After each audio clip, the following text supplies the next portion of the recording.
আপনারা যারা ইউএস এর B1 B2 ভিসার জন্য আবেদন করতে চাচ্ছেন বা আবেদন করে অধীর আগ্রহে ইন্টারভিউ ডেটের জন্য ওয়েট করছেন বা অনেকেই ইন্টারভিউ দিয়ে রিফিউজ হয়েছে, তাদের সবারই একটা প্রশ্ন হচ্ছে যে কি দেখে ইউএস এমবেসি ভিসা দেয় বা ইন্টারভিউতে আসলে ইউএস এমবেসি ভিসা দেওয়ার আগে কি দেখে বা ইন্টারভিউর আগে কি কি দেখে তারা সিদ্ধান্তটা নেয়। অনেক সময় আপনারা ইন্টারভিউ দিয়ে আমাদেরকে এসে বলেন যে আমার মনে হয় যে আমার ডিসিশনটা আগে থেকেই নেওয়া ছিল, সে শুধুমাত্র একটা ফর্মালিটি ইন্টারভিউ নিয়েছে।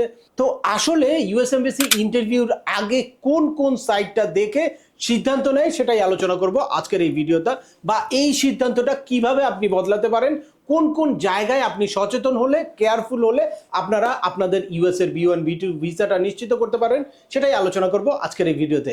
চলুন শুরু করা যাক। তার আগে বলে নিচ্ছি, যারা আমাদের চ্যানেলে নতুন বা আমাদের চ্যানেলটি এখনো সাবস্ক্রাইব করেননি, please hit the subscribe button. আর যারা অলরেডি সাবস্ক্রাইব করেছেন তাদেরকে অসংখ্য ধন্যবাদ। Welcome back. আপনাদের সাথে আছি আমি সিএম আমিনুল বাহার। আমি যদিও ট্যাক্স লয়ার, বাংলাদেশে ঢাকা ট্যাক্সেস বারের মেম্বার, তারপরেও এবি কনসালটেন্সি লিমিটেডের চিফ কনসালটেন্ট হিসেবে দায়িত্ব পালন করার সুবাদে লাস্ট 10 ইয়ার্সে 10,000-এর বেশি ভিজিট ভিসা বা নন ইমিগ্রেন্ট ক্যাটাগরির ভিসার ফাইল স্টাডি করার সুযোগ হয়েছে। অ্যাট দ্য সেম টাইম 5,000-এর উপরে ইমিগ্রেশন ভিসার বা 2,000 3,000-এর উপরে স্টুডেন্ট ভিসার অ্যাপ্লিকেশন দেখার সুযোগ হয়েছে। সেই অভিজ্ঞতা থেকে আমি আপনাদেরকে বলছি যে ইউএস এমবেসি অনেকটাই ডিসিশন নিয়ে রাখে ইন্টারভিউর আগেই।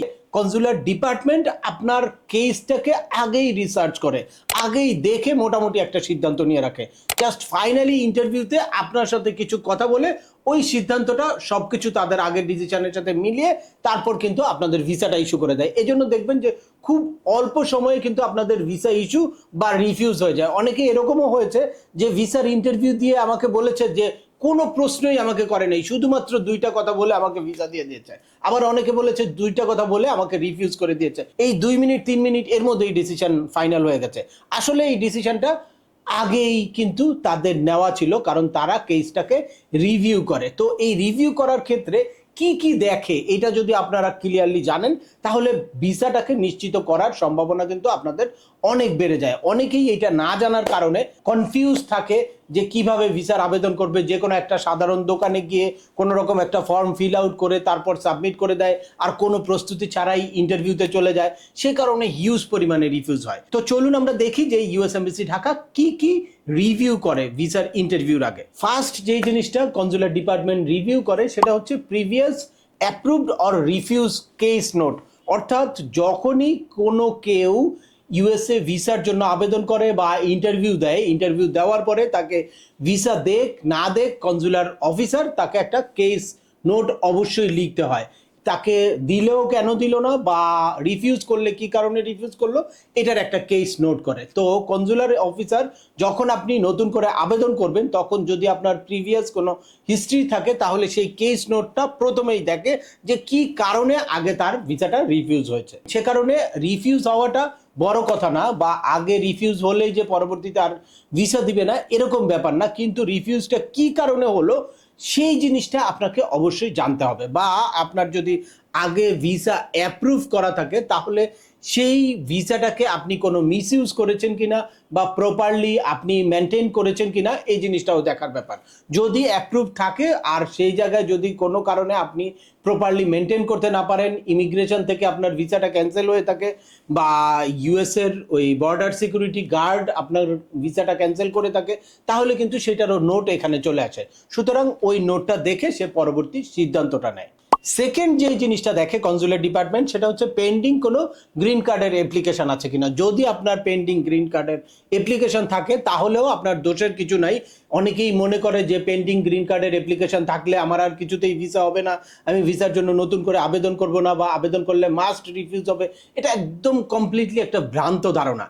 এই পেন্ডিং যদি কোনো গ্রিন কার্ডের অ্যাপ্লিকেশন আপনার পেন্ডিং থাকে তাহলে কি হবে, আপনাকে ডিফারেন্ট কিছু কোশ্চেনের মুখোমুখি হতে হবে। অর্থাৎ কি কারণে যাবেন, যেহেতু ইউএসএ নন ইমিগ্রেন্ট ক্যাটাগরির ভিসার আবেদনের ক্ষেত্রে আপনাকে অবশ্যই নিজেকে প্রুফ করতে হবে যে আপনি গিয়ে ব্যাক করে আসবেন, আপনার নির্দিষ্ট পারপাস থাকতে হবে। তো আপনার অবশ্যই সেই পারপাসটা প্রুফ করতে হবে যে কি কারণে যাবেন, বা গিয়ে আপনি যে ব্যাক করে আসবেন এই জিনিসটাও প্রুফ করতে হবে যে আপনি এই মুহূর্তে ইউএসএতে থাকার জন্য প্রিপেয়ার্ড না। এই জিনিসটা অবশ্যই আপনাকে বোঝাতে হবে, বা আপনার রিলেটেড কিছু প্রশ্ন আপনাকে করতে হতে পারে বা করতে পারে, সে ব্যাপারে আপনার প্রপার আনসার কিন্তু অবশ্যই দিতে হবে। তাহলে আপনার গ্রিন কার্ড অ্যাপ্লিকেশন পেন্ডিং থাকা অবস্থায়ও আপনি ভিজিট ভিসা বা নন ইমিগ্রেন্ট ভিসা পেতে পারেন। এরপরে থার্ড যে জিনিসটা দেখে সেটা হচ্ছে ক্রিমিনাল হিস্টোরি, অর্থাৎ একজন অ্যাপ্লিকেন্টের কোনো রকম কোনো ক্রিমিনাল হিস্টোরি আছে কিনা এই জিনিসটা তারা অত্যন্ত সিরিয়াসভাবে দেখে। আপনারা জানেন যে এখন এই ট্রাম্প প্রশাসনের সময় ইউএস এর আভ্যন্তরীণ নিরাপত্তা নিয়ে তারা অনেক বেশি উদ্বিগ্ন। লাস্ট কিছুদিন আগেও একটা বড় ধরনের ইনসিডেন্ট ঘটেছে যেটা নিয়ে এখন তাদের পুরো ইমিগ্রেশন সিস্টেম রিফর্ম করার কথা চিন্তা ভাবনা করছে। তো সে কারণে আপনার কোনো ক্রিমিনাল হিস্টোরি আছে কিনা এই জিনিসটা তারা অনেক যাচাই বাছাই করে দেখে। স্পেশালি আপনার ফিঙ্গারপ্রিন্ট এর আগে যদি দেওয়া থাকে, এই ফিঙ্গারপ্রিন্টের সাথে সকল ক্রিমিনাল হিস্ট্রি থাকে, বা আপনার কোনো কেস আছে কিনা, কেস থাকলে সেটার রায় হয়েছে কিনা, কি কেসটা হয়েছে, এগুলোও আপনার অবশ্যই মানে একদম ট্রুথফুল কিছু আনসার থাকতে হবে। যদি আপনি DS-160 ফিল আউট করে থাকেন, সেখানে যদি আপনার কোনো ক্রিমিনাল হিস্ট্রি থাকে তাহলে সেটার এক্সপ্লানেশন প্রপারলি থাকতে হবে। আর যদি আপনার কোনো ক্রিমিনাল হিস্ট্রি না থাকে তাহলে কিন্তু একটা পজিটিভ মার্কিং আপনার সম্পর্কে থাকবে। এরপরে ফাইনালি কনসুলার ডিপার্টমেন্ট যেই জিনিসটা রিভিউ করে সেটা হচ্ছে আপনার DS-160 প্রপারলি আপনি ফিল আউট করেছেন কিনা। আর DS-160 সব ইনফরমেশনগুলা রেগুলার বেসিসে দেখার কিন্তু তাদের সম্ভব না। তারা স্পেশালি কিছু কিছু জায়গায় টার্গেট করে, অর্থাৎ আপনার নাম, বাবার নাম, আপনার ডেট অফ বার্থ, এগুলা দেখাটা তাদের মূল উদ্দেশ্য নয়। এগুলা তো মোটামুটি আপনি পাসপোর্টের সাথে মিলিয়েই দিতে হবে, আদারওয়াইজ কনফিউজড হয়ে যাবে।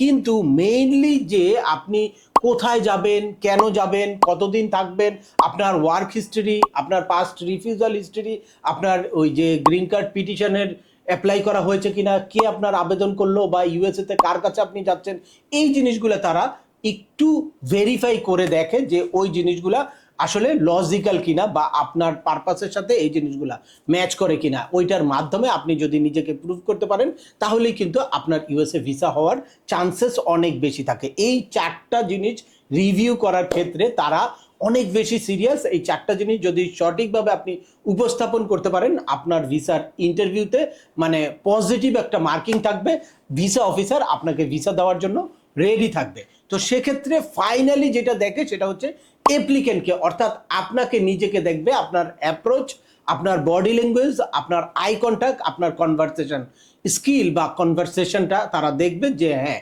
আপনার ওভারঅল সব কিছুর সাথে এই পার্সোনালিটিটা ম্যাচ করে কিনা। যদি এই পার্সোনালিটিটা ম্যাচ করে তাহলে কিন্তু আপনার ভিসাটা নিশ্চিত হয়ে যায়। ফাইনালি আপনাদেরকে বলবো, আপনারা যারা ইউএস এর B1 B2 ভিসার জন্য আবেদন করবেন এই 2025 লাস্ট সময় বা 2026 আপনাদের অনেক সতর্কতার সাথে ভিসার আবেদন করতে হবে। এখন যেহেতু বিভিন্ন রকম যাচাই বাছাই, স্পেশালি ফেক ডকুমেন্ট বা রং ইনফরমেশন, মিথ্যা তথ্য দিয়ে আপনি কোনো কিছু যদি বুঝাতে চান সেক্ষেত্রে আপনাকে কিন্তু একদম লাইফ লং ব্যান করতে পারে। তো সুতরাং আপনাকে সঠিকভাবে এই DS-160 ফিল আউট করা এবং সঠিক একটা প্ল্যানিং করাটাই অত্যন্ত গুরুত্বপূর্ণ। শুধুমাত্র যে কোনোভাবে নর্মাল একটা জায়গা থেকে DS-160 কোনো রকমে ফিল আউট করে তারপর ইন্টারভিউ দিয়ে আপনি কিন্তু ভিসা পাবেন না, বা ভিসা নেওয়াটা আপনার জন্য অনেক কঠিন হয়ে যাবে। আর রিফিউজ হওয়াটার থেকে বড় কথা হচ্ছে যে আপনি যদি প্রপারলি নিজেকে উপস্থাপন করতে না পারেন বা প্রপারলি DS-160 ফিল আউট করতে না পারেন তাহলে কনসুলার অফিসার আপনাকে নেগেটিভ একটা নোট দিয়ে রাখবে। আর নেগেটিভ নোট যদি দিয়ে রাখে তাহলে পরবর্তীতে আপনার ভিসা পাওয়ার চান্সেস অনেক কমে যায়। দ্যাটস ওয়াই ভিসা পেলেন বা না পেলেন সেটার থেকে বড় কথা হচ্ছে প্রপারলি কেসটা ফাইল করা। আর স্পেশালি যাদের গ্রিন কার্ড ফাইল করা আছে, প্রিভিয়াস রিফিউজ আছে, প্রিভিয়াসলি কোনো ক্রিমিনাল হিস্টোরি আছে, তাদের তো আরও অনেক সতর্কতার সাথে অভিজ্ঞ কোনো এক্সপার্টের সাথে আপনার পরামর্শ করে তারপর আপনাদের ইউএস এর ভিসার আবেদনটা করাটা খুব জরুরি। ইউএস এর ভিজিট, পড়াশোনা, ওয়ার্ক পারমিট এবং মাইগ্রেশন সংক্রান্ত বিভিন্ন আপডেটেড ইনফরমেশন এবং প্রসেসিংয়ের ডিটেলস তথ্য পেতে আমাদের ফেসবুক পেজটি ফলো করতে পারেন, ইউটিউব চ্যানেলটি ফলো করতে পারেন, অ্যাট দ্য সেম টাইম আমাদের ওয়েবসাইট ভিজিট করে আপনি ডিটেলস ইনফরমেশন নিতে পারেন। তো আজকের ভিডিওটি আর দীর্ঘায়িত করছি না, আশা করি এই ভিডিও থেকে ইউএস এর কনসুলার ডিপার্টমেন্ট ভিসা দেওয়ার আগে বা ইন্টারভিউ নেওয়ার আগে আপনার কোন কোন সাইটটা স্পেশালি কনসিডার করে সেই ব্যাপারটা আপনারা ক্লিয়ার একটা ধারণা পেলেন। তারপরেও আপনাদের যদি এই সংক্রান্ত কোনো রকম কোনো প্রশ্ন থাকে অবশ্যই আমাকে কমেন্টস করে জানাবেন। আর ভিডিওটি ভালো লাগলে বা তথ্যবহুল মনে হলে লাইক দিয়ে আপনার বন্ধুদের মাঝে শেয়ার করে দিবেন। যাদের এই ইনফরমেশনগুলো অত্যন্ত প্রয়োজন। আবার দেখা হবে নতুন কোনো গুরুত্বপূর্ণ টপিকস নিয়ে। সে পর্যন্ত সবাই ভালো থাকবেন, সুস্থ থাকবেন এবং আমাদের চ্যানেলের সাথেই থাকবেন। আল্লাহ হাফেজ।